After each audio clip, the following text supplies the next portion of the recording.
Hello, and welcome to another Saturn Service Technician Training Program. In this program, we'll be discussing Saturn electrical systems.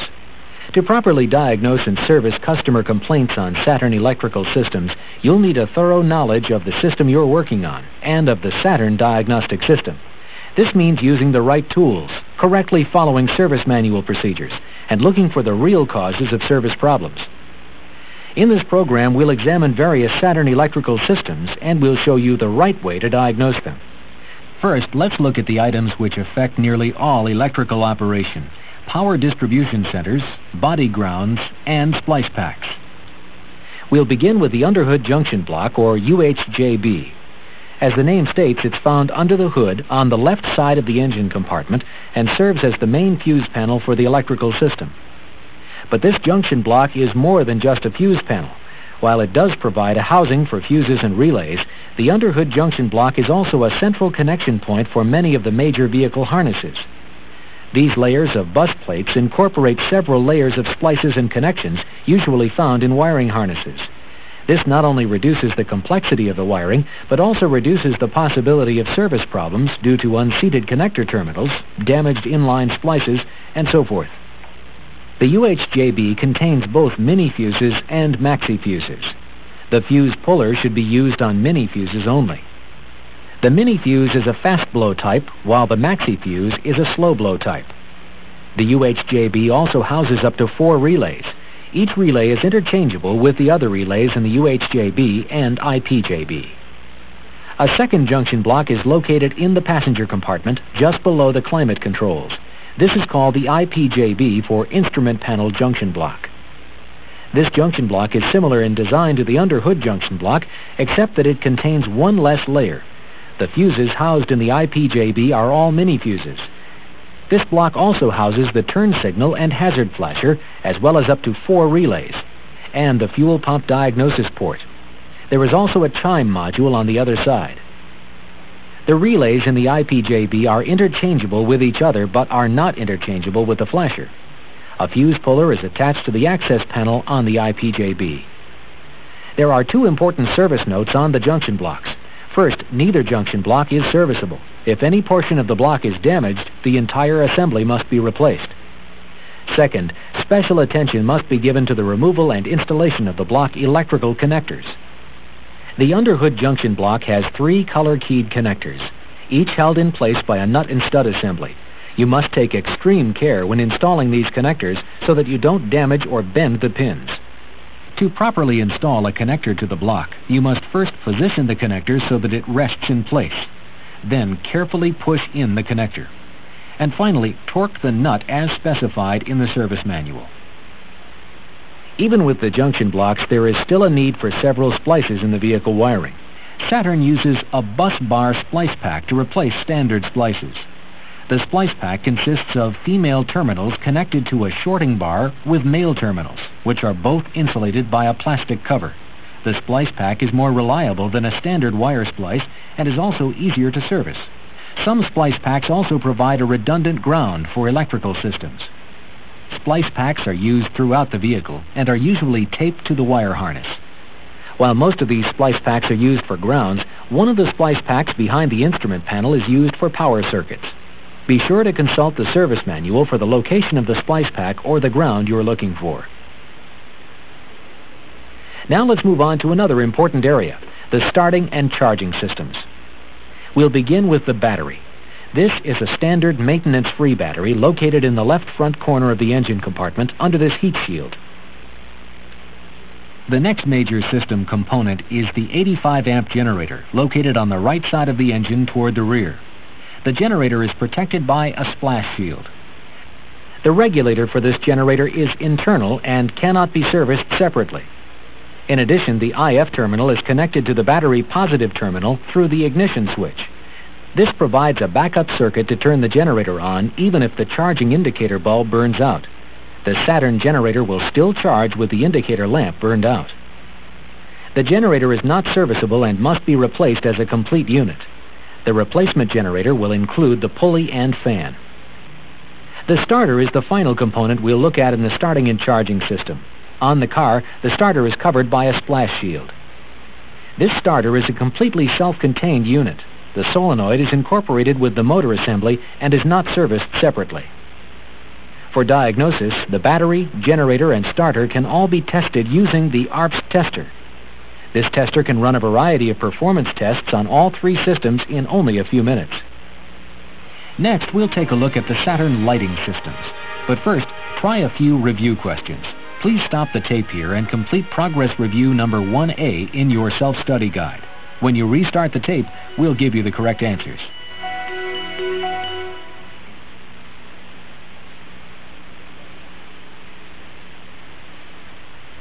Now let's see how you did. The first progress review question asks you to identify the items found in each of the two junction blocks on the Saturn. For the underhood junction block, you should have identified items 1, 2, and 4. This junction block contains both mini and maxi fuses, as well as several relays. By the way, this block also contains a fuse puller. The instrument panel junction block does not contain any maxi fuses, but does contain mini fuses, relays, and the turn signal and hazard flasher. For question 2, you are asked to identify the items from your list which are true regarding Saturn splice packs. Since items 1 and 2 are both correct, your answer should be item number 4. The splice packs used in the Saturn electrical system are more durable, more reliable, and more serviceable than standard soldered splices. The final question in this progress review asks you to identify which components or systems can be tested using the ARBST Tester. In this case, the first 3 answers are all correct. The ARBST Tester can be used to check the battery, the starting system, and the charging system. Next, we'll examine the Saturn lighting system, beginning with the headlamps. The Saturn sedan models feature composite headlamps with replaceable bulb assemblies, while the Saturn Coupe SC has retractable headlamps. In this case, the entire lamp unit must be replaced if a bulb burns out, much like a standard sealed beam headlamp. On both systems, the headlamp circuit is of particular interest. The system uses a 10-amp fuse for each of the lamp assemblies. There are no circuit breakers in this headlamp system. In addition, the system is ground-side switched with constant battery voltage applied to the lamp bulbs through the fuses. If a fuse blows in this circuit, one lamp will operate normally.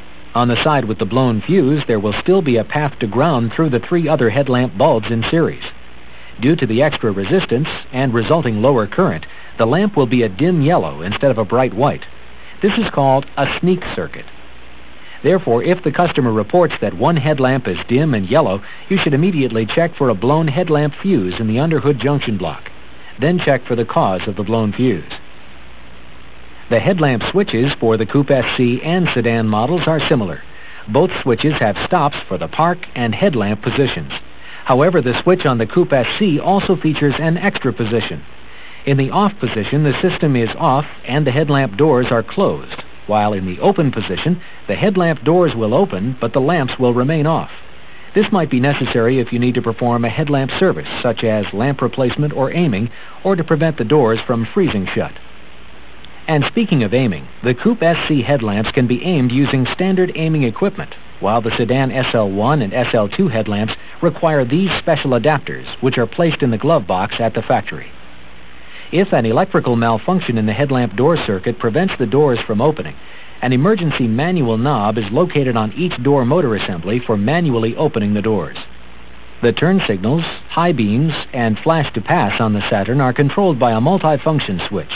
This switch is not serviced separately. It must be replaced as a unit with the wiper washer switch on the other side of the column. The other exterior lighting systems on the Saturn won't be covered in detail here. Consult the Lighting System Description section of the service manual if you need further information. In the interior of the vehicle, one notable item is the delayed dome lamp system on the Coupe SC and sedan SL2 models. This system will delay shutoff of the dome lamp for several seconds after the doors are closed. The delayed dome lamp module is combined with the chime module under the instrument panel. This module plugs directly into the back of the instrument panel junction block and can be easily removed and replaced. That's all on the lighting system. Now take a few minutes to complete progress review number 1B in your self-study guide. We'll be back in a moment with the answers.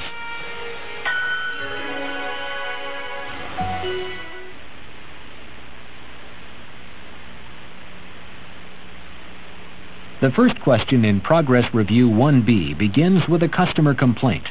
The left low and high beam headlamp bulbs are a dim yellow color with the switch in the low beam position, while the right headlamp is okay. The most likely cause of this condition is item number 2, a blown left headlamp fuse. Of course, once you've found the blown fuse, you should check for the condition which caused it to blow, such as a short to ground. The second question asks you to identify the special lighting feature found on the Saturn Coupe SC and Sedan SL2. The correct answer is item 5, the delayed dome lamp system. For our next segment, let's briefly look at the rear defogger system. The rear defogger is turned on by a switch on the instrument panel. With the ground path completed, current flows through a fuse in the underhood junction block, a relay in the instrument panel junction block, and continues on to the defogger element. The relay in this system does not have a timeout feature, which means that the system will not be turned off until the driver turns the rear defogger or ignition switch off. On a service note, the rear defogger element consists of a special material that is merged with the window glass. This makes the grid resistant to scratches and other damage. The defogger terminals are attached to the rear window with a special solder. Now let's move to the wiper system. The Saturn windshield wiper system uses a motor and module assembly located in a cavity in the left front cowl area. The motor and module form an integral assembly which should only be replaced as a single unit. A lever-type switch mounted on the right side of the steering column controls the wiper system. The switch has 5 up and down positions: mist, off, intermittent, low, and high. The wipers will operate at low speed in the mist, low, and intermittent positions. Now, let's take a quick look inside the wiper control module to see how it works. With the switch in the intermittent, mist, or low position, the wiper control module will turn on a transistor to provide a ground for the wiper motor relay. This allows the battery current to flow through the relay coil and to the transistor ground. With one relay coil energized, the battery current will also flow to the low-speed side of the wiper motor. The intermittent circuit is the same as the low-speed circuit. However, in the intermittent position, 3 levels of resistance can be selected to vary the delay between low-speed wipes. With the wiper switch on high speed, the wiper system will operate on a separate circuit. With high speed selected, a separate contact in the column switch provides a circuit ground. This allows battery current to flow to both relays in the control module. With both relays energized, battery current also flows to the high side of the wiper motor. A diode in the high-speed circuit provides a fail-safe mode. If the control module is malfunctioning, or if low and intermittent speeds fail, the wipers can still operate on high speed. Another feature in the Saturn wiper system is a circuit breaker in the motor assembly. In the low or intermittent modes, if the wiper blades are frozen or the arms are otherwise immobile for 6 seconds, the breaker will open to protect the motor. The breaker will not reset until the wiper switch is turned off or the ignition switch is cycled. A thermal switch in the motor protects the high-speed circuit. The wiper washer switch lever, as we showed you earlier, is mounted on the right side of the steering column. The switch itself is combined with the multifunction switch on the left side, and the entire assembly must be replaced if service is necessary. If you need to perform diagnostic tests on the wiper circuits, the circuits of the wiper system can be probed using a DVOM with a diagnostic service probe. The only way you can functionally test the wiper system is with the motor and module assembly connected to the switch. We'll give you complete details on Saturn electrical diagnostic procedures a little later in this program. That concludes our discussion of the Saturn Rear Defogger and Wiper systems. Now, please complete Progress Review number 1C in your self-study guide. We'll be back shortly with answers and our final systems description section.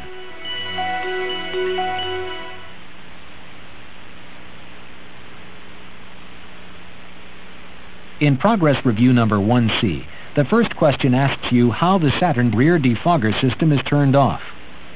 The correct answer is item number 2. The rear defogger will stay on until the driver turns the switch off. There is no timeout feature in the Saturn defogger system. Question number 2 asks what happens to the Saturn wiper system if there is an open in the low-speed circuit. The correct answer is number 1. The wiper system will still operate in high speed only. High speed is also the fail-safe mode if there is a controller malfunction. In this next section, we'll briefly examine 3 more Saturn electrical systems: the passive restraint system, the instrument cluster, and the cruise control system. Because these systems are quite similar to those on some other vehicles, we'll just present the highlights here. Let's begin with the motorized passive restraint system. The system components are similar to most motorized restraint systems you've seen. The major components are the motor assembly, the movable shoulder belt latch, also called a mouse, and 2 limit switches, one at the A pillar and one at the B pillar. This system is controlled by the passive restraint control module, which is located here under the center console. The control module also uses the driver and passenger door jamb switches, the ignition switch, and the vehicle speed signal as system inputs. Under normal conditions, the shoulder belt mouse will be driven to the B pillar when the ignition switch is turned on and the door is closed. When the door opens again, the mouse will move back to the A pillar as long as vehicle speed is less than 13 miles per hour. The driver's mouse will also move to the A pillar when the key is removed. There are, however, several fail-safe modes. For instance, if a door switch malfunction causes the control module to think a door is open, the mouse will still be driven to the B pillar once the vehicle speed exceeds 13 miles per hour.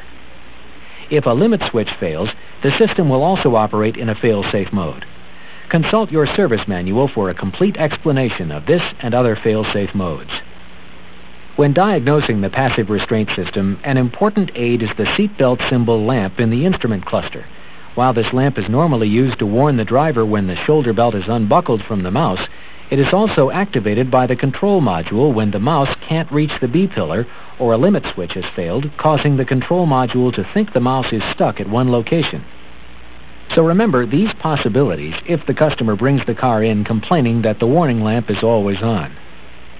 Be sure not to confuse the seatbelt symbol lamp with the lap belt warning lamp.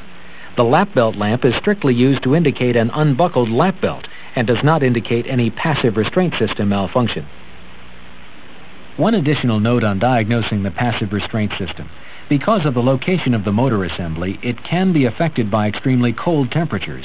You may need to consider this when diagnosing customer complaints of a slow-moving mouse in cold weather. Now let's move on to the instrument cluster. All Saturn vehicles are equipped with an analog gauge cluster. All clusters include a speedometer, odometer, and trip odometer, all driven by the powertrain control module, a tachometer, which is driven by the ignition module, and fuel and coolant temperature gauges, both controlled by individual sending units. The cluster for the optional double overhead cam engine models also include an engine oil pressure gauge. All clusters also include several warning and indicator lamps. When the engine is started, several of the lamps will turn on for system self-diagnostics and bulb checks. If any lamp stays on with the engine running after this prove-out, there may be a problem with that system or with the indicating system. The gauges on the cluster are not individually replaceable. If you find a malfunctioning gauge, the entire cluster assembly must be replaced. All instrument panel bulbs are replaceable and may require cluster removal for access. Consult the service manual for complete instrument cluster diagnosis and service procedures. Finally, let's briefly examine the Saturn optional cruise control system. The system functions can be set by these controls located in the center of the steering wheel. The on-off switch enables the system. With this switch on, the set coast switch is used to set the cruise at an existing speed or decelerate from a set speed. The resume accelerate switch is used to return to a previously set speed or accelerate to a new speed setting. The system also has a tap up and tap down feature. Pressing the resume accelerate switch once will increase the set speed by 1 mile per hour, while pressing the set coast switch once will decrease the set speed by 1 mile per hour. The cruise control module located on the steering column support above the accelerator pedal controls this system. This module is connected to a short cable which pulls directly on the existing accelerator pedal linkage. If this cable ever needs replacement, the entire module and cable assembly must be replaced. You should not try to repair or disconnect the cable at the control module end. The throttle end of this cable has an adjuster which can be tightened or loosened to set the cable to the proper position. You can use the portable diagnostic tool or a digital volt-ohm-meter to view the throttle position sensor voltage while you adjust the cable. Complete details of this procedure are in the service manual. Besides the service manual, an important aid for diagnosing the cruise control system is the Cruise Cluster Tester. This tester can also be used for speedometer and tachometer diagnosis. Complete details for using this tester will be provided in the classroom training for this module and are also included in the service manual. That completes our presentation on the Saturn electrical systems. Before you continue with the diagnosis section, stop the tape here and try Progress Review number 1D in your self-study guide.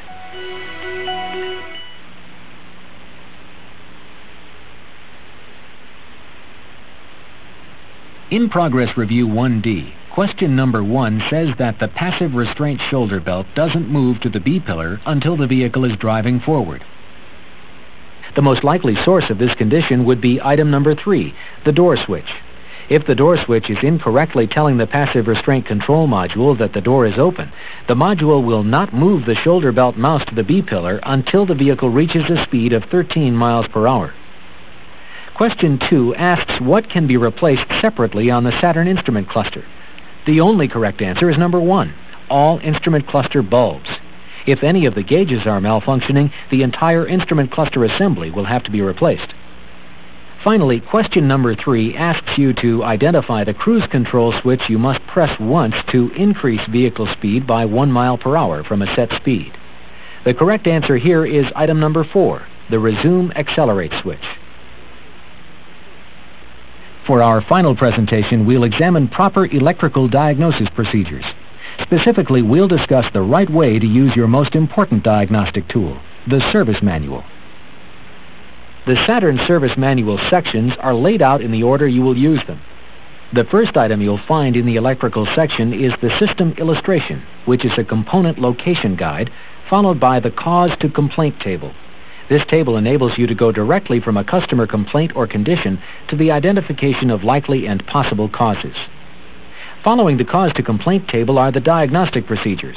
These procedures are organized in the same order as the items in the Cause to Complaint table, so they're easy to find.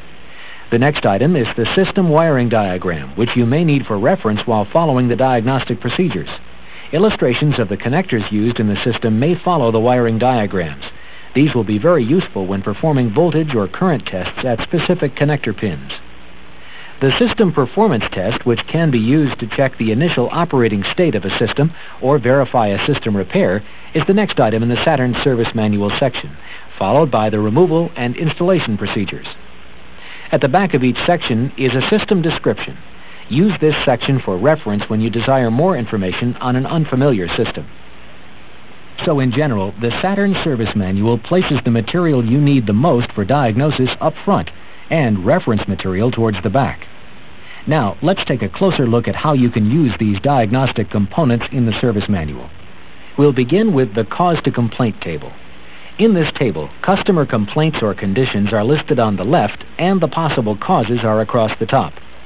In the grid of the chart are X's and circles. An X in a grid box indicates that the corresponding item across the top is a more likely cause of a problem, while a circle denotes possible but less likely causes. A blank space on the chart also helps you by eliminating these items, which are probably not a cause. This will keep you from testing some items unnecessarily. For instance, if the customer complaint is that both passive restraint mouse assemblies are stuck at the B-pillars, the first items you would check would be those marked with an X, using your judgment as to which X items to check first. Then check those items marked with a circle, again using your judgment for the correct order. Proper understanding and use of the Cause to Complaint tables is essential to quickly and correctly diagnosing problems in Saturn electrical systems. So please stop the tape here and complete Progress Review number 2, which will require you to interpret a Cause to Complaint table.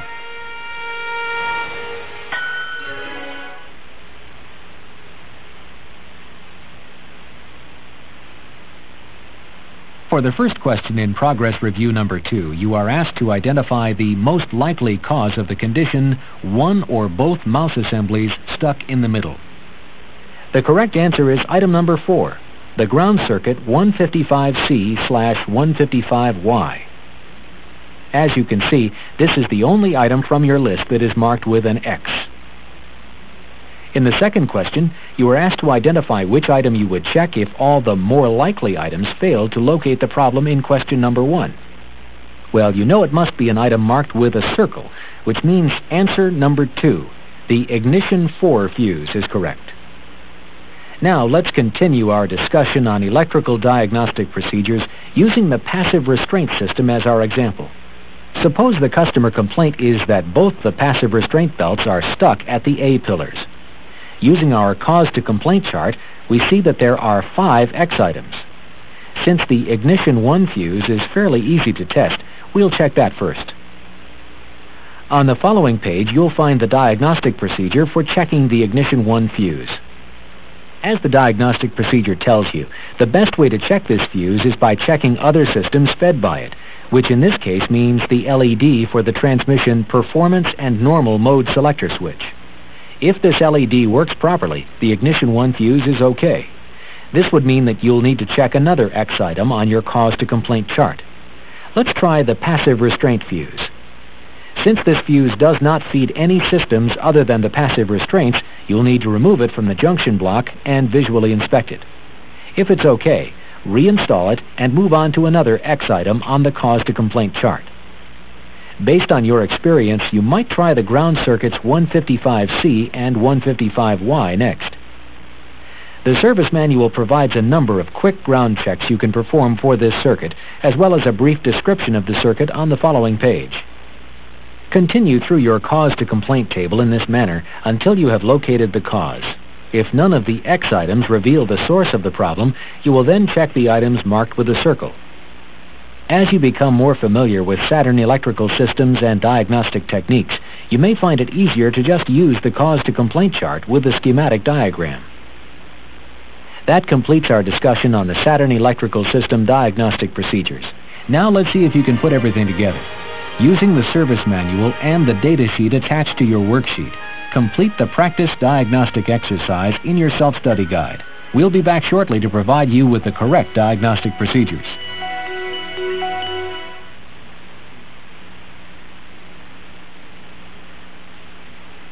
Now let's look at exercise 2.